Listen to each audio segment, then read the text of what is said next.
So, I mean, I think one of the things about if you're going to use sodium bicarbonate in isolation that you need to consider is that the results seem quite variable. So they positively influence some people and they negatively or don't influence others.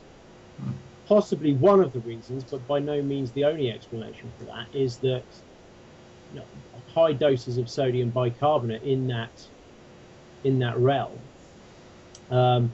can cause the individual to suffer some quite significant gastrointestinal symptoms, so stomach cramps, sometimes going through to as severe as sort of bouts of diarrhea or vomiting. Clearly, if you're getting those kind of reactions to sort of sodium bicarbonate supplementation, it's not going to be massively performance enhancing. Okay. And if one wanted to use creatine to improve performance, what type of dosing and timing of the creatine supplementation would it be, and from your perspective? Broadly, most sort of creatine supplementation studies have used 4 times 5 grams per day, so a 20-gram dose of 20-gram dose of creatine in one day over a 5 to 7 day period, generally as the loading phase, and then people tend to sort of reduce that dose down and over a long, if they're going to use it over a longer period of time as a maintenance phase. And are you aware, or can you comment on any side effects from taking creatine as a supplement? Kidney damage or concerns? Yes, I mean there have been a few reports over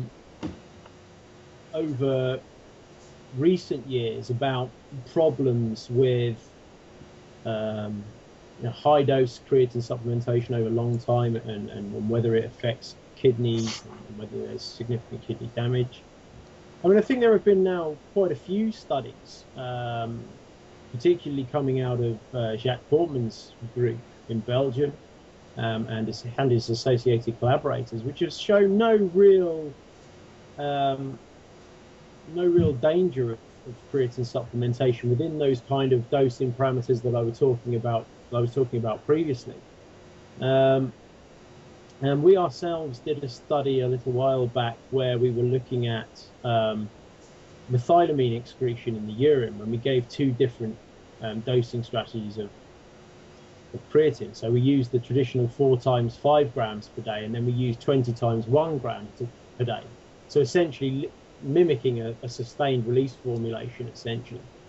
Not that you'd ever sort of expect an athlete to take 21 gram supplements. It would be quite, inhibiting on their lifestyle. But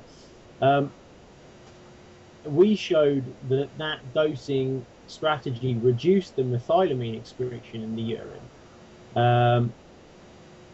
So potentially reducing a harmful compound that can be produced as a byproduct of creatine. But the important point to make is even with the higher dose creatine concentrations over a reasonably prolonged period of time, there haven't been that many studies that have actually shown these sort of carcinogenic compounds to get to any kind of level that is toxic. Okay. Again, I think if you want to find a bit more information on that, the sort of research group of Jacques Portman's is probably a good place to start in terms of looking at some of the literature. Great. And the last question I would like to ask relates to your expertise and insights as a leading researcher in this area on any new developments in the working that really haven't yet been published, but you might be able to give a comment on to what to look out for in the future. I think probably in terms of the carnosine work, what we're really looking at the moment is trying to find out whether the supplement actually influences the real world performance related tests. Like I said, we've shown there's some good theoretical evidence to support its use.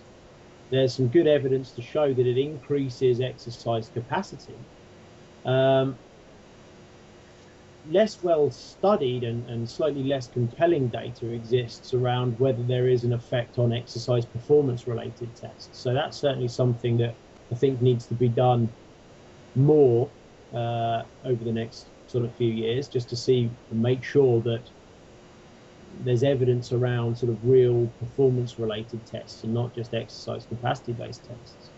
And like I said, some of the other things that we're looking at the moment are the combinations. And I know there's some other research groups also doing a similar thing. So looking at combinations of, beta-alanine supplementation with creatine supplementation, or beta-alanine with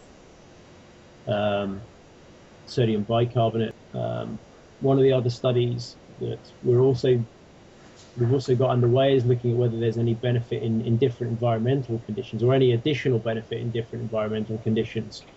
So, for example, at altitude, or when the muscle is becoming hot, as an example. And I guess one of the other potential developments is looking, because of a theoretical role of carnosine in the central nervous system, whether there's any effect on cognitive or central related performance, in addition to the effects that it might have in muscle. Great. Well, I want to thank you so much for all the research and time, effort, and energy you're doing in helping us understand some of these scientific truths with respect to exercise performance. And really appreciate the time today to discuss this with and help our listeners and viewers understand it at a deeper level. Thank you very much for the opportunity. Much appreciated.